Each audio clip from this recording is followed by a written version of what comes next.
Where would you find a flying pig guarding an enchanted castle, surrounded by an ancient forest that's only been here for 2 days? Welcome to the world of Harry Potter.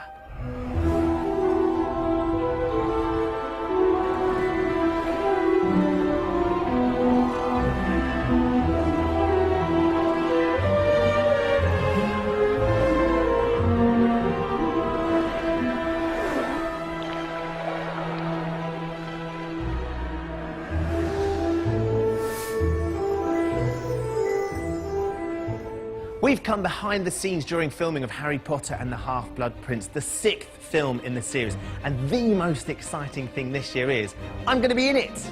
In this special programme, we'll be talking to cast and crew about the stories behind the story, meeting some new faces, Merlin's beard! being put through our paces in some Quidditch training, and in a World TV first, we'll be going where no other show can, onto the set and into the film, as I take on the role of a Harry Potter film extra.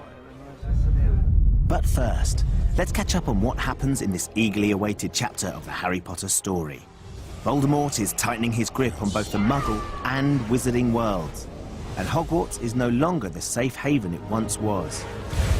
Harry suspects that dangers may even lie within the castle.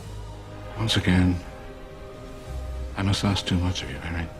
Together, he and Dumbledore work to find the key to Voldemort's power.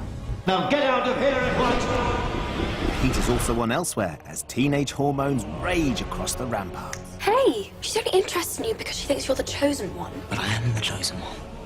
Love may be in the air, but tragedy lies ahead. And Hogwarts may never be the same again.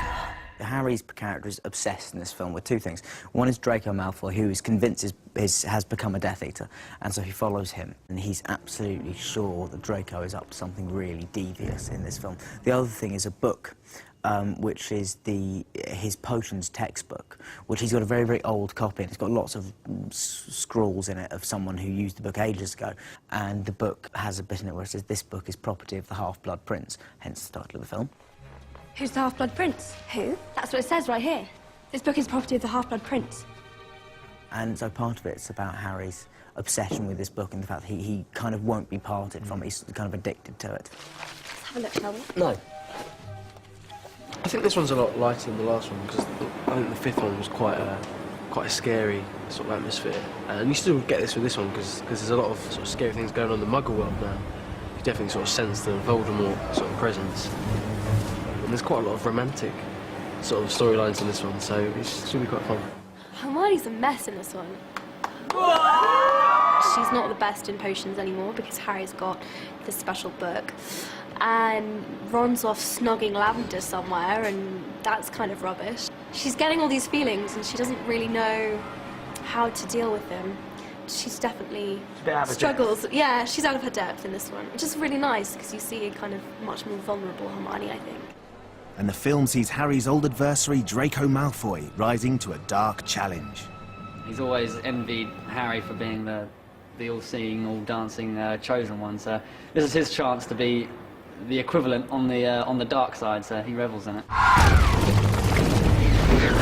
There are over 80 different sets on Harry Potter and the Half-Blood Prince. Some that we know and love, some that are new, some that are inside, some that are outside, and some that are supposed to be outside but have been built inside, like this one, Diagon Alley. Diagon Alley was originally seen in the first film, The Philosopher's Stone, but in these darker times in the Wizarding world, most of the shops are now boarded up. This is the street in which I'll be working as an extra, so while they get it finished, I'm off for a fitting with costume designer Shani Taneem. So, Shani, I've come in for my costume fitting. I understand you know which character I'm going to be.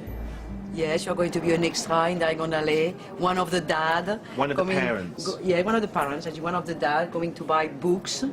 That's right. To buy books or to buy things with their kids. We still have some children. So let me explain you. Because Diagon Alley, we just have the normal public of Diagon Alley. This is just the male, because you are in the male dressing room. Of course, so yeah. This is all the male that we have in Diagon Alley. All the so different Diagon Alley start a little bit like Soho, and then go up to sort of Oxford Street feel. So I'm at the Oxford Street So feel. yes, because you are one of the dad. The respectable dads. So I'm going to have to fit in with these guys. Yes. So because you are sort of a good-looking man, I'm going to try to dress you slightly down. Oh. Then you will fit with what we think is a wizard dad. Okay, wizard dads aren't very good looking? He could be very good-looking, but not as glamorous as you are. Never been called glamorous before. And my clothes over here. So let me show you. Everything will be those colors, because the whole street is in the grey. Grey green, grey blue. All the Love it. colors have, exactly, all the colors have a grey base. And what I would like to see you in black. Right. Or in brown. I would like to see you or like that, or like that, because I think that first it will fit you very well. Right. Second, it will fit with the rest Yes. of the shop and the rest of the extras. And it's So- kind of got to blend in with them as well. I can't Yes, sit you do. You cannot be that special. Sure. You will be special, like each one of our extras, but you won't be that special.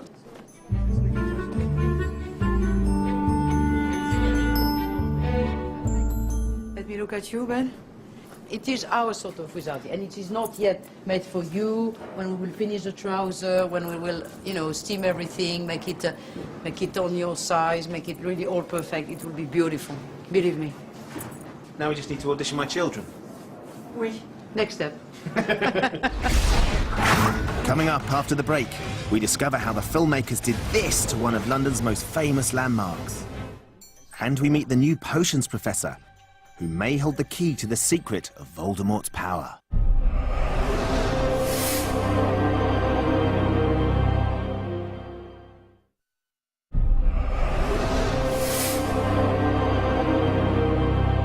In every Harry Potter film, there's a new professor, and the filmmakers have hoovered up some of Britain's finest acting talent in casting them.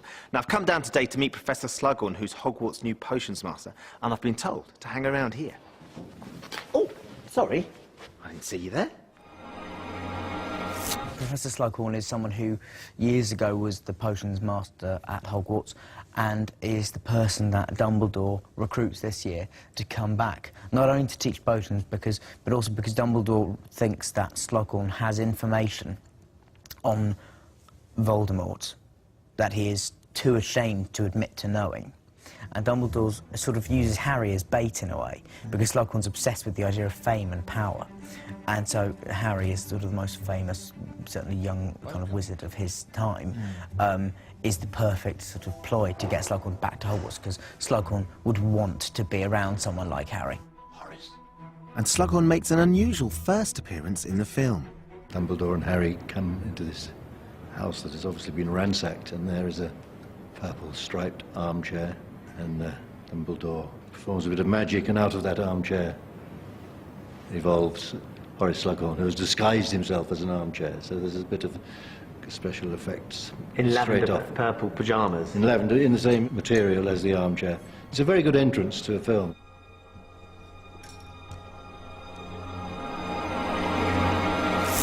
Merlin's beard! No need to disfigure me, Albus. So how do you get a chair to turn into an actor? Working with an actor like Jim Broadbent, you know, it just seemed the logical thing to let him drive the performance rather than come up with a slightly cartoony sort of caricature in terms of a chair. Here's a mega $1 million Hollywood movie, and we basically put him on a plank of wood and sit him on this plank of wood. Well, it's a little bit more elaborate than a plank of wood, but it's kind of a plank of wood. It's a shiny plank of wood. It's a shiny plank of wood with two guys operating it, and it sort of springs him up. I just said to Jim, you know what?